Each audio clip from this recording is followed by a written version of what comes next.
엄마, 저 이번 명절에는 좀 늦게 갈 것 같아요. 친구들이랑 전날 약속이 있어서요. 그래도 엄마가 아침부터 음식 준비하는데 좀 일찍 와서 도와주면 안 될까? 아유, 엄마도 참, 저 바쁜 거 아시잖아요. 그리고 전날 술 마시면 아침에 일어나기 힘들다고요. 엄마, 저 먼저 가볼게요. 친구들이랑 약속 있어서요. 뭐? 이제 막 왔잖니. 밥도 제대로 안 먹었는데 나중에 밖에서 먹을게요. 차례도 지냈는데 뭐가 문제예요? 설거지라도 좀 도와주고 나가지. 나중에 오빠가 하겠죠. 저 진짜 급해요. 너희는 매번 이러는구나. 이제는 정말 지쳤다. 안녕하세요. 이번 사연은 74세 김춘자 어머니의 사연입니다. 김춘자 어머니의 사연을 들으시면서 따뜻한 위로와 격려, 그리고 따끔한 조언을 댓글에 남겨주시면 김춘자 어머니께 큰 위안과 힘이 되니 많은 댓글 부탁드리겠습니다. 그럼 사연 바로 시작하겠습니다. 저는 올해 74신 김할머니입니다. 지금은 혼자 살고 있지만 예전엔 정말 단란한 가정이었죠. 남편과 함께 아들 민우와 딸 지은이랑 주말마다 등산도 가고 외식도 자주 했어요. 특히 명절이면 온 가족이 모여 송편도 빚고 전도 부치면서 정말 행복한 시간을 보냈답니다. 엄마가 만든 동그랑땡이 제일 맛있어요. 하면서 아이들이 칭찬해 줄 때마다 얼마나 기뻤는지 몰라요. 그때는 제가 세상에서 제일 행복한 엄마인 것 같았어요. 남편은 공무원이었는데 성실하고 가정적인 사람이었답니다. 퇴근하면 항상 아이들 숙제도 봐주고 주말이면 온 가족이 자전거를 타러 한강도 가곤 했어요. 민우는 아빠를 정말 좋아해서 아빠 가방을 들어주겠다고 항상 따라다녔고 지은이는 제 곁에서 떨어지지 않으려고 했죠. 엄마, 나 아프면 엄마가 간호해줄 거지? 이렇게 말하며 제 품에 안겨 잠들던 어린 시절이 아직도 생생해요. 하지만 아이들이 30쯤 되면서부터 달라지기 시작했어요. 취직을 하고 나서부터였을까요? 민우는 회사 일이 바쁘다며 명절에도 늦게 오고 지은이는 친구들 만나느라 얼굴 비치기도 힘들어졌죠. 처음에는 이해하려고 했어요. 젊은 사람들은 다 그럴 수 있지. 라고 생각했거든요. 하지만 시간이 갈수록 점점 더 심해졌어요. 둘 다 결혼도 안 하고 자기 생활만 챙기더라고요. 엄마, 저 이번에 유럽 여행 가기로 했어요. 이런 말은 잘도 하면서 정작 제가 아플 때는 병원 한 번 같이 가주지 않았죠. 그리고 명절 때도 엄마, 음식 많이 하지 마요. 먹는 사람도 없잖아요. 라고 하면서도 막상 오면 잘 먹더라고요. 그러고는 설거지는커녕 집 정리도 안 하고 바로 가버리기 일쑤였죠.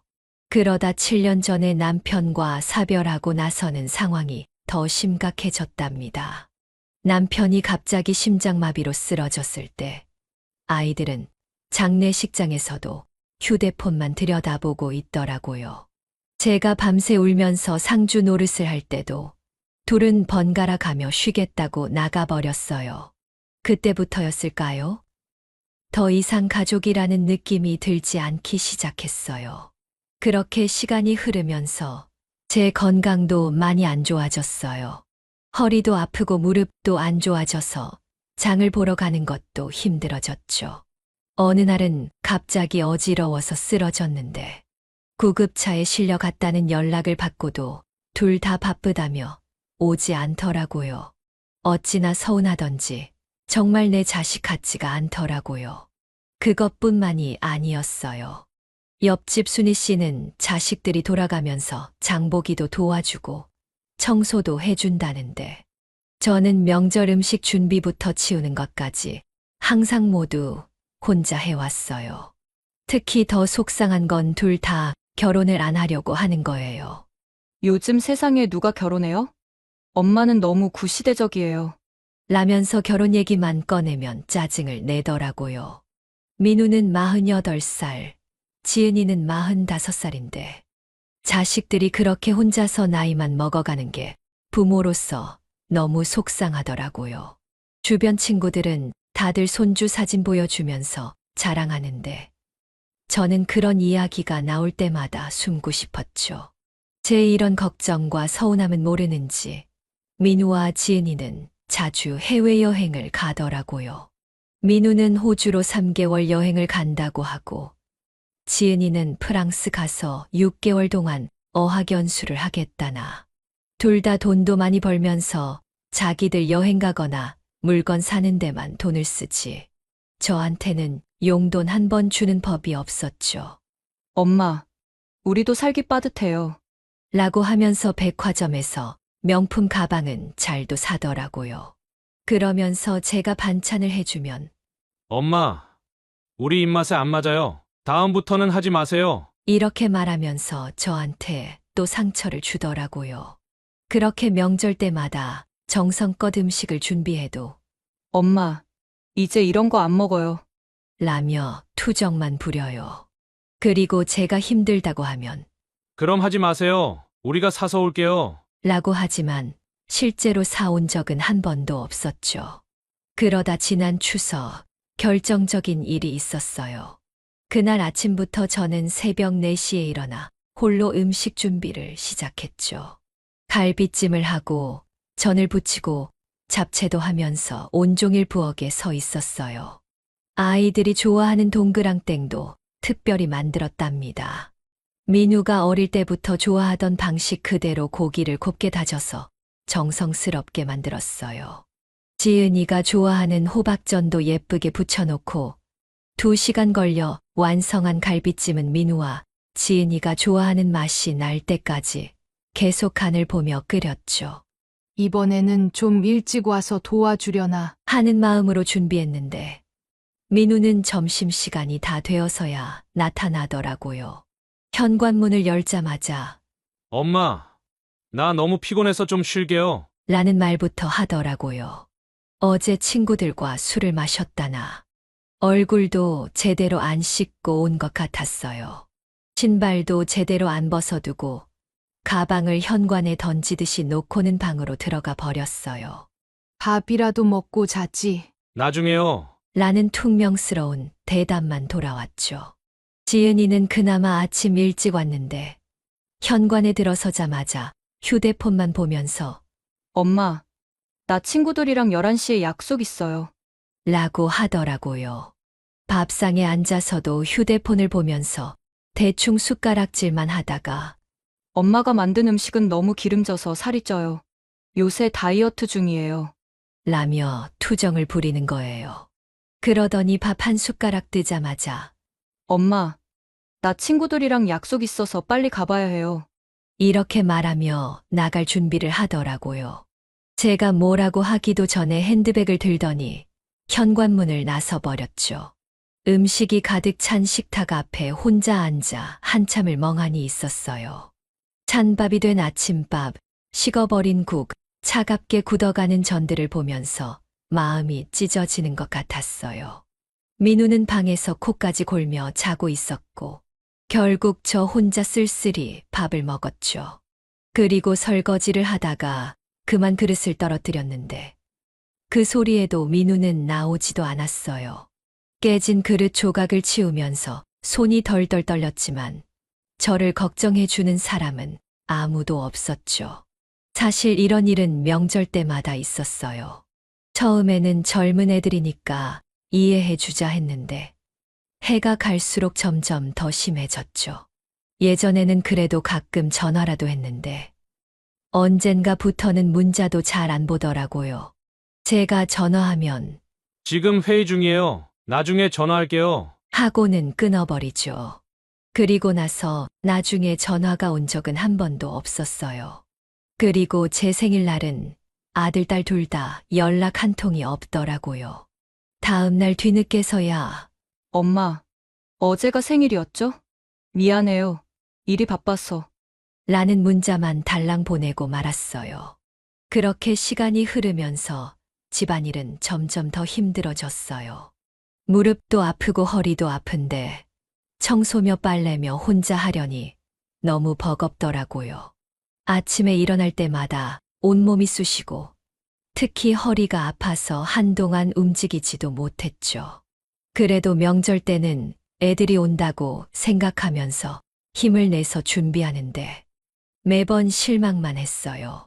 시장 가서 무거운 장바구니를 들고 오다가 쉬엄쉬엄 걸어야 할 때면 예전에 민우가 엄마, 제가 들고 갈게요. 하며 도와주던 때가 떠올라 눈물이 나더라고요.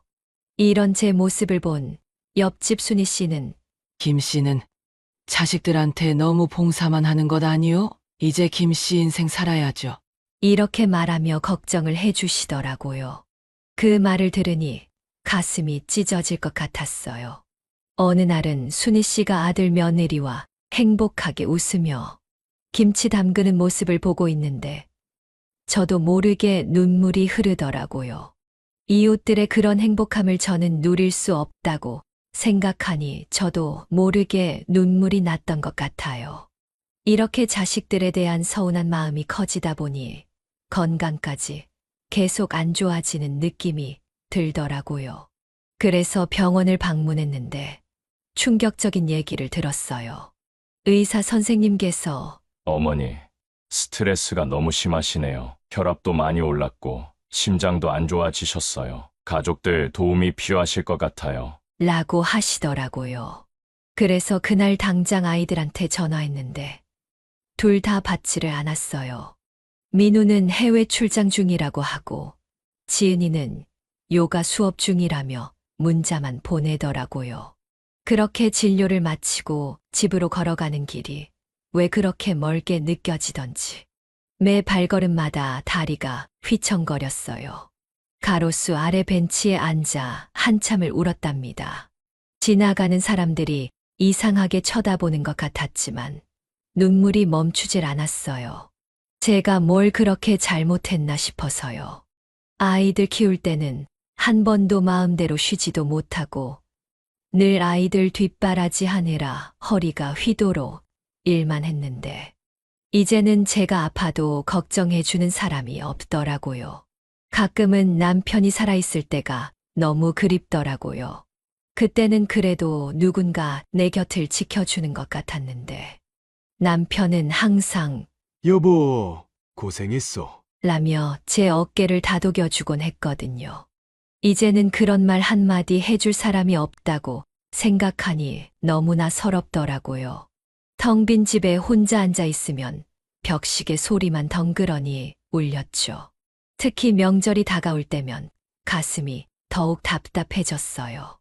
또 무거운 장바구니를 들고 시장을 가야 하고 긴 시간 부엌에 서서 음식을 해야 한다고 생각하니 정말 너무나 답답했어요. 추석이 지나고 나서 한동안은 우울한 마음을 추스르기가 힘들었어요. 아침에 눈을 뜨면 멍하니 천장만 바라보다가 밥도 제대로 못 먹고 하루하루를 버티듯이 살았죠. 그래도 자식인데 한 번 더 대화를 시도해보자 싶어서 민우와 지은이를 따로따로 만나보려고 했어요. 엄마랑 밥 한 번 먹자. 언제 시간 되니? 하고 문자도 보내고 전화도 했는데 둘 다 바쁘다며 시간을 미루기만 했어요. 한 번은 퇴근 시간에 민우 회사 앞으로 찾아갔다가 로비에서만 2시간을 기다리다 돌아온 적도 있어요. 그렇게 한 달 만에 겨우 민우를 만났는데 약속 시간보다 40분이나 늦게 카페에 들어서더니 죄송해요. 회의가 길어져서요. 라는 말부터 하는 거예요. 커피도 제대로 마시지 않고 휴대폰만 들여다보더라고요. 민우야, 엄마랑 얘기 좀 하자. 라고 하니까 엄마, 제가 지금 중요한 프로젝트 중이라서요. 다음에 얘기해요. 라고만 하더라고요. 제가 울먹이며 엄마가 많이 힘들어. 라고 말을 꺼내려는 순간 전화가 왔다면서 자리를 피하더라고요. 제 말은 듣지도 않고 엄마, 저 먼저 가볼게요. 회사에서 연락이 와서요. 라며 서둘러 일어나 가버렸어요. 그날 민우가 남긴 반쯤 먹은 커피잔을 바라보며 한참을 울었답니다. 지은이는 더 심했어요. 약속 시간에 1시간이나 늦게 와놓고는 요새 지하철이 너무 복잡해서 늦었어요. 라며 대수롭지 않게 얘기하더라고요. 제가 정성스레 준비해간 김치도 요즘 다이어트 중이라 김치 안 먹어요. 이렇게 말하며 김치를 받지도 않았어요. 엄마, 저 잠깐 전화 좀 받고 올게요. 라며 나가더니 그대로 연락도 없이 가버리는 거예요. 나중에 문자로 친구가 급한 일이 생겼다고 해서 갑자기 나왔어요. 죄송해요. 이렇게 문자를 보내왔죠. 그날 저녁 혼자 집으로 돌아오는 길이 왜 그렇게 힘들던지 손에 들고 있던 김치통을 보니 서러워서 눈물이 멈추질 않았어요. 며칠 뒤에는 지은이 집 근처까지 찾아갔어요. 평소에 지은이가 자주 가는 카페라고 했던 곳인데 창가에 앉아있는 지은이가 보이더라고요. 친구들과 함께 있는데 웃음소리가 밖에까지 들릴 정도로 즐거워 보였어요. 저한테는 늘 피곤해 보이고 바빠 보이던 아이가 친구들과는 저렇게 활기차게 웃고 떠들 수 있다는 게 너무 서글펐어요. 지은이를 만나지 못하고 그대로 돌아오면서 생각했죠.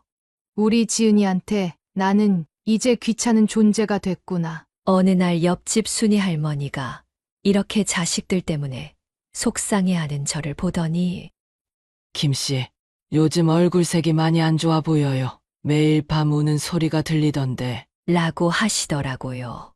차라도 한잔하자고 해서 들어갔는데 그날 순이 할머니가 해주신 말씀이 가슴에 깊이 와닿았어요. 자식들 떠나보내는 서러운 일이지만 그래도 우리도 우리 인생이 있잖아요. 자식들 뒷바라지 하느라 우리 인생 다 버리면 안 되는 거예요. 저도 그렇게 살다가 남편 앞서 보내고 나서야 깨달았어요. 김씨도 이제는 김씨 자신을 위해 사셔야지. 그 말씀을 듣고 며칠을 울었어요. 거울을 보니 제 얼굴이 낯설더라고요. 언제부터 이렇게 초췌해졌나 싶을 정도로 얼굴이 안 좋더라고요. 그래서 병원에 가보니 우울증이라고 하더라고요. 의사 선생님이 어머니, 자식들 생각하느라 본인 건강은 전혀 신경 안 쓰시는 것 같네요. 혈압도 많이 높으시고 심장도 안 좋으세요. 이러다 큰 병 나실 수 있어요. 라고 하시더라고요.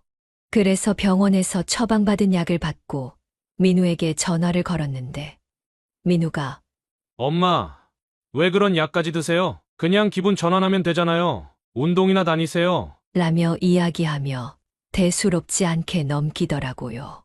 제 아들에게 그런 말을 들으니 가슴이 찢어질 것 같았어요.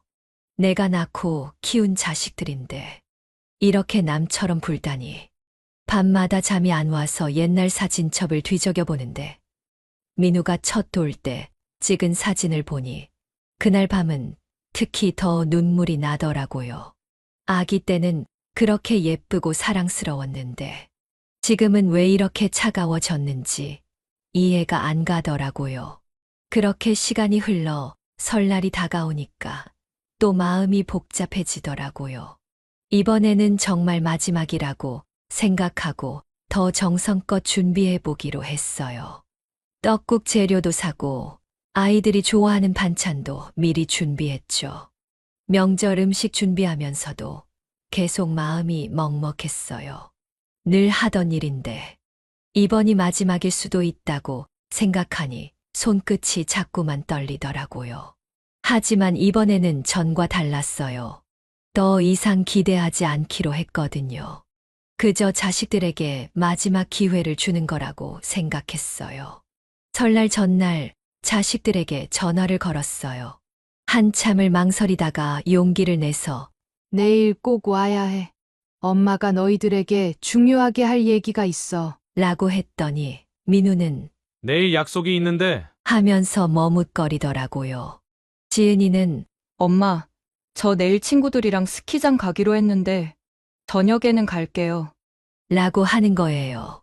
둘 다 엄마의 부탁에는 이렇게 쉽게 거절하면서 친구들과의 약속은 한 번도 어기지 않는다는 게 참 서글펐어요.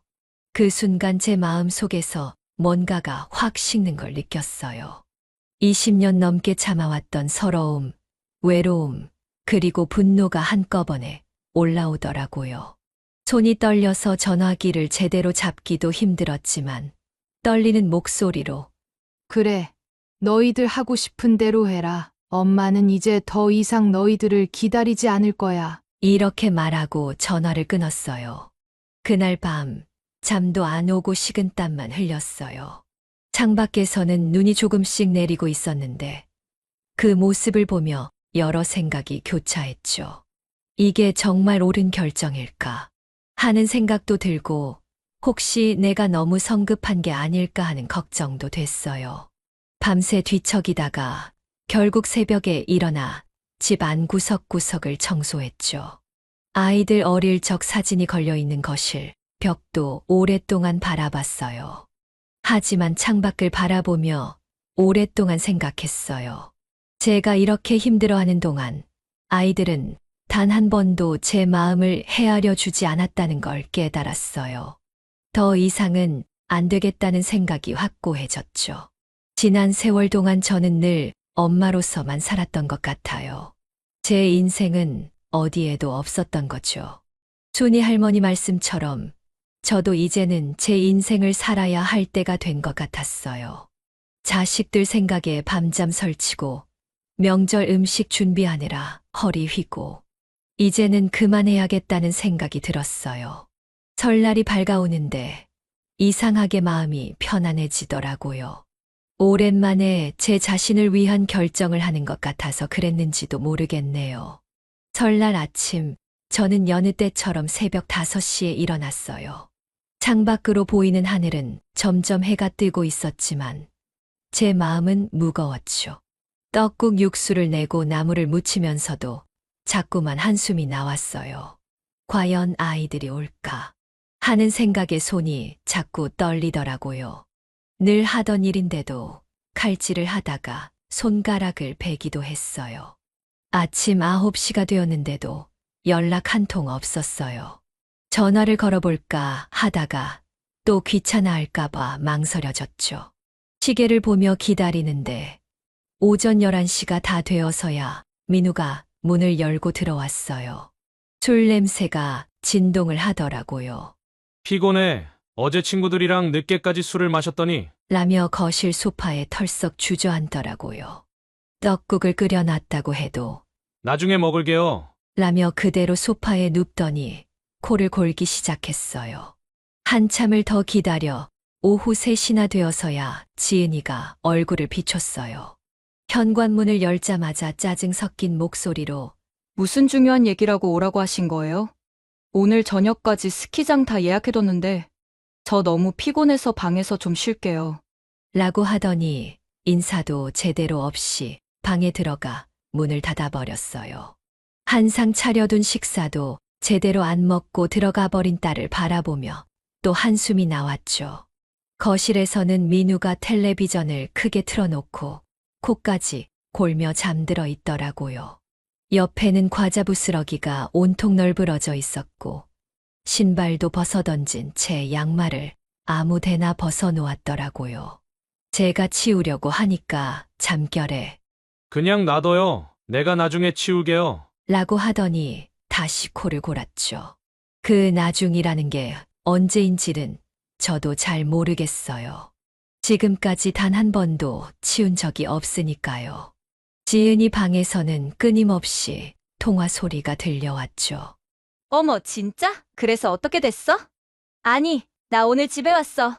엄마가 오라 그래서. 근데 나 저녁에 나가도 될 것 같아. 엄마가 뭐라고 하겠지만 뭐. 딸의 웃음소리가 방문 너머로 새어나올 때마다 가슴이 찢어지는 것 같았어요. 저한테는 피곤하다며 대화도 거부하던 딸이 친구와는 이렇게 즐겁게 이야기를 나누고 있었죠. 부엌은 설거지가 산더미처럼 쌓여 있는데 아무도 도와주지 않았어요. 아침부터 준비한 음식들 그릇에 민우가 늦게 일어나 대충 먹다만 라면 그릇, 그리고 과자 봉지들까지. 설거지를 하다 보니 허리가 아파와서 잠깐 쉬어야 했어요. 그러다 그만 어지러움이 확 몰려왔어요. 순간 앞이 캄캄해지면서 그대로 쓰러질 것 같았죠. 그릇이 바닥에 떨어지면서 쨍그랑 소리가 났는데도 민우는 그저 뭐가 이렇게 시끄러워? 라고 중얼거렸고 지은이는 방문을 열어보지도 않았어요. 깨진 그릇 조각을 치우다가 손을 베었는데도 도와주겠다는 말 한마디 없었죠. 방에 들어가 급하게 약을 바르고 밴드를 붙이려고 하는데 옆방에서 들려오는 아이들의 대화가 들렸어요.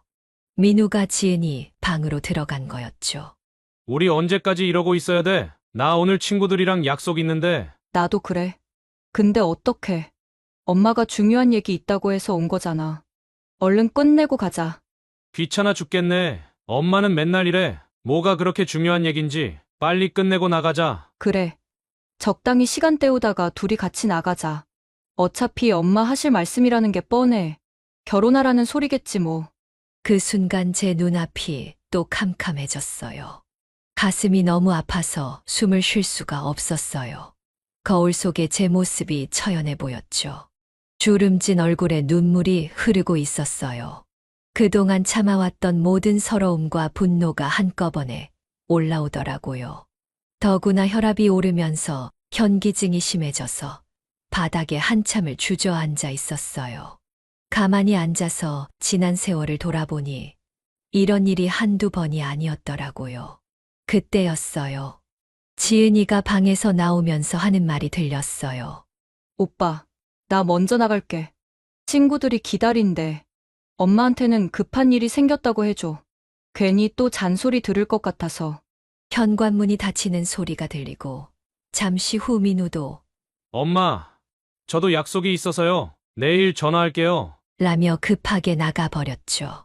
민우와 지은이에게 싸주려고 놓아둔 음식들은 식탁 위에 그대로였어요. 자식들이 그렇게 나가버리고 텅 빈 집에 혼자 남아 거실 바닥에 앉아 있으면서 깊은 깨달음이 왔어요.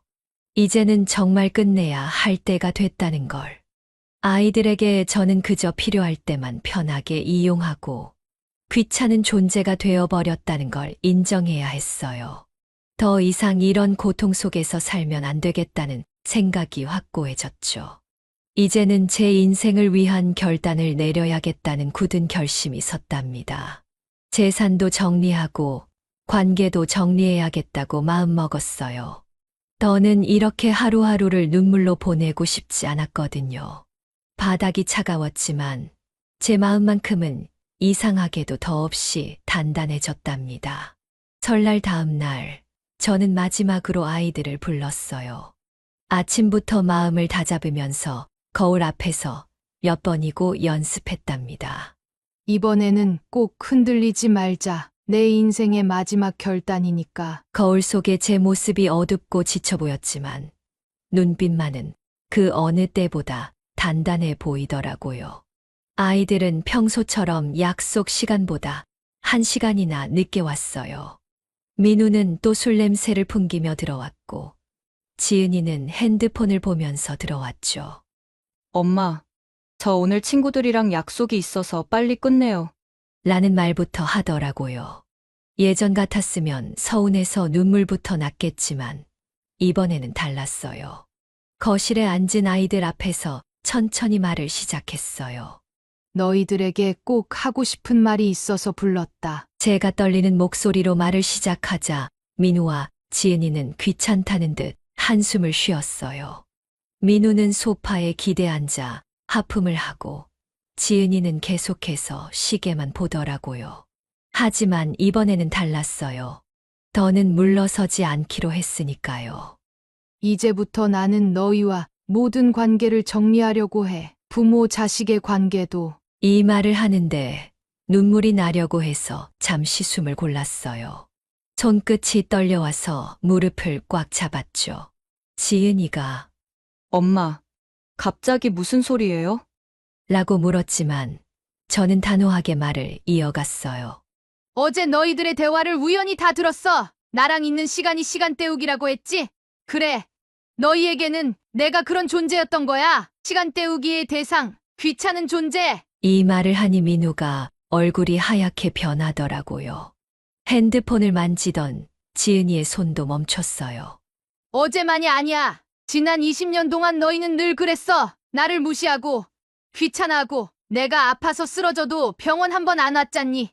명절에는 얼굴만 비치고 가고 이제는 지쳤다. 더는 못하겠어. 처음으로 목소리를 높여 말했어요. 평생 한 번도 해보지 않은 일이었죠. 이제부터는 나 하나만 생각하면서 살 거야. 더 이상 너희를 기다리지도 챙기지도 않을 거야. 명절에 오지 마라. 생일에도 오지 마라. 이제 너희가 원하는 대로 해. 나는 이제 혼자서 살아갈 거니까. 그제야 아이들의 표정이 달라지더라고요. 민우가 벌떡 일어나 엄마, 이러시면 안 돼요. 이렇게 소리를 치자 제가 말했어요. 왜? 너희가 나한테 해준 게 뭐가 있다고? 명절에도 오기 싫어하고 전화도 받기 싫어하고 나는 이제 지쳤어. 더 이상은 못해. 지은이가 울면서 제 손을 잡으려 했어요. 엄마, 우리가 잘못했어요. 다시 한 번만 기회를 주세요. 이제는 정말 달라질게요. 하면서 눈물을 흘리더라고요. 하지만 제 마음은 이미 돌이킬 수 없었어요. 그 눈물이 거짓이 아닐지도 모르지만 이미 너무 많이 상처받았거든요. 작년에도 그랬고 재작년에도 그랬어. 매번 미안하다고만 하고 달라지지 않았잖니. 이제는 지긋지긋해. 너희는 늘 그랬어. 미안하다고 하고 끝이야. 그러고는 또 똑같은 생활의 반복. 이제는 지쳤다. 방 안에 걸린 가족 사진을 바라보며 말했어요. 이제부터 나는 나답게 살 거야. 너희가 보기에는 늙은이일지 몰라도 나도 소중한 사람이야. 내 인생을 더 이상 낭비하고 싶지 않아. 지금 당장 이 집에서 나가주렴. 그리고 다시는 오지 마. 민우가 무릎을 꿇으며 엄마, 제발요. 라고 애원했지만 고개를 돌렸어요. 지은이는 계속 엄마, 하면서 울고 있었죠. 하지만 이제는 그 눈물에 흔들리지 않았어요. 현관문을 열어주면서 이제 가렴. 너희도 이게 편할 거야. 라고 말했죠. 그날 이후로 집 비밀번호도 바꾸고 휴대폰 번호도 바꿨어요. 처음에는 아이들이 매일같이 찾아오기도 했지만 문을 열어주지 않았죠. 경비실에도 아이들을 들이지 말라고 부탁했어요. 현관문 밖에 놓고 간 선물들도 그대로 돌려보냈답니다. 그렇게 힘든 시간이 지나면서 저는 조금씩 달라지기 시작했어요. 아침에 일어나면 공원을 산책하고 노인정에서 친구들과 시간도 보내고 예전에는 감히 꿈꾸지 못했던 일들을 하나둘씩 해나가기 시작했죠. 순희 씨와 함께 요가도 배우고 문화센터에서 그림도 그리기 시작했죠. 처음에는 어색했지만 점점 새로운 삶에 적응되어 갔어요. 달이 바뀌고 계절이 바뀌면서 민우와 지은이가 제 바뀐 번호는 어떻게 알았는지 장문의 문자를 계속 보내더라고요. 문자를 읽어보면 후회스럽다는 내용, 용서해달라는 내용이었죠. 처음에는 그 문자를 보면서 마음이 흔들리기도 했어요. 보고 싶은 마음에 몰래 울기도 했고요. 하지만 더 이상 흔들리지 않았어요. 자식들의 진심이 느껴지긴 하지만 저는 이미 새로운 삶을 시작했으니까요. 그렇게 1년의 시간이 흘렀어요. 처음으로 혼자 맞이하는 명절이 다가올 때는 많이 두려웠죠. 평생 해오던 명절 준비를 하지 않는다는 게 마음 한켠이 허전하기도 했고, 텅 빈 집에서 혼자 보내야 한다는 생각에 불안하기도 했어요. 하지만 막상 그날이 되어보니 마음이 이상하리만큼 평온하더라고요. 아침부터 부산하게 음식을 준비할 필요도 없고 누구의 눈치를 볼 필요도 없었죠. 그저 제가 하고 싶은 대로 쉬고 싶은 만큼 쉴 수 있다는 게 얼마나 행복한 일인지 그때 처음 깨달았어요. 집 안 구석구석을 새로 정리하면서 저만의 공간으로 만들어갔어요. 거실에 있던 가족 사진은 모두 정리하고 제가 그린 그림들을 걸었죠. 아이들 방이었던 곳은 하나는 서재로, 하나는 취미실로 꾸몄어요. 책장에는 제가 읽고 싶었던 책들로 하나둘 채워갔고, 작은 화분들도 들여놓았죠. 매일 아침 화분에 물을 주면서 새싹이 자라는 걸 보는 게 요즘은 제일 큰 기쁨이에요. 어느 날은 민우와 지은이가 함께 찾아왔어요. 눈물을 글썽이며 현관 앞에 무릎까지 꿇더라고요. 엄마, 제발 한 번만 더 기회를 주세요. 우리가 정말 잘못했어요. 이제는 달라질게요. 지은이가 흐느끼며 말했죠. 민우도 엄마, 이제야 우리가 얼마나 이기적이었는지 알겠어요. 엄마 생각만 하면 가슴이 미어져요. 라며 울먹였어요. 지은이는 제 손을 잡으려 했지만 저는 한 걸음 물러섰어요. 일어나렴. 그리고 돌아가. 너희의 진심은 알겠지만 이제는 돌이킬 수 없어. 나도 이제야 비로소 내 삶을 살고 있단다. 그동안 너무 늦게 깨달았지만 이제야 알았어. 나도 소중한 사람이라는 걸. 그렇게 자식들을 보내고 문을 닫으면서 마음이 아프지 않았다면 거짓말이겠죠. 밤새 잠을 이루지 못하고 뒤척이기도 했어요. 하지만 더 이상 흔들리지 않았어요. 이제는 제가 선택한 길을 끝까지 가야 한다는 걸 알았으니까요. 그렇게 혼자 사는 게 익숙해지니 오히려 더 자유로워졌어요. 아침에 일어나면 제일 먼저 창문을 활짝 열어요. 새 소리를 들으며 차 한 잔을 마시는 여유가 생겼죠. 그러고는 공원을 한 바퀴 돌고 좋아하는 책도 실컷 읽고 텔레비전을 볼 때도 더 이상 누구의 눈치를 보지 않아도 되니 참 좋더라고요. 가끔은 혼자서 영화관도 가고 카페에 앉아 여유롭게 커피도 마셨죠. 처음에는 혼자 다니는 게 어색했지만 이제는 그 시간이 참 소중해요. 창밖을 바라보며 생각에 잠기기도 하고 일기를 쓰기도 하고 이런 게 행복이구나 싶어요. 특히 좋아하는 음악을 틀어놓고 집 안 청소를 할 때면 마음이 한결 가벼워지더라고요. 그리고 순희 씨와 노인정 친구들이 있어 명절도 외롭지 않아요. 오히려 더 따뜻하게 느껴질 때가 많죠. 김씨, 우리 이제 모두 가족처럼 지내요. 하면서 정성스레 나눠주는 음식들. 그 속에 담긴 진심이 느껴져서 코끝이 찡해질 때가 많았어요. 서로 반찬도 나누고 이야기꽃도 피우다 보면 하루가 어떻게 가는지 모를 정도였죠. 지난 명절에는 함께 송편도 빚어보았는데 웃음소리가 끊이지 않았답니다. 이렇게 이웃들과 작은 테이블에 둘러앉아 커피 마시며 수다 떠는 시간이 늘어나면서 제 삶의 색깔도 조금씩 달라지고 있다는 걸 느꼈죠. 예전에는 몰랐던 이웃들의 따뜻한 마음도 알게 되고 혼자여도 외롭지 않다는 걸 깨닫게 되었죠. 서로의 아픔을 보듬어주고 기쁨은 나누면서 제2의 가족이 생긴 것 같았거든요. 그래도 가끔 옛 사진을 보면서 아이들 생각이 날 때도 있어요. 하지만 이제는 그리움보다는 담담함이 더 크답니다. 민우와 지은이도 언젠가는 이해하겠죠. 자식이라는 이유로 부모의 인생을 희생하게 만드는 건 옳지 않다는 걸. 나이 들어 혼자가 된다는 게 처음에는 두려웠지만 이제는 그 고독을 즐길 줄도 알게 됐어요. 얼마 전에는 문화센터에서 배운 그림으로 작은 전시회도 했어요. 평생 처음 해보는 일이었죠. 떨리는 마음으로 준비했는데 생각보다 많은 분들이 와주셔서 감동했어요. 특히 제가 그린 풍경화를 보고 마음이 따뜻해진다고 말씀해 주시는 분들이 계셔서 눈물이 날 뻔했답니다.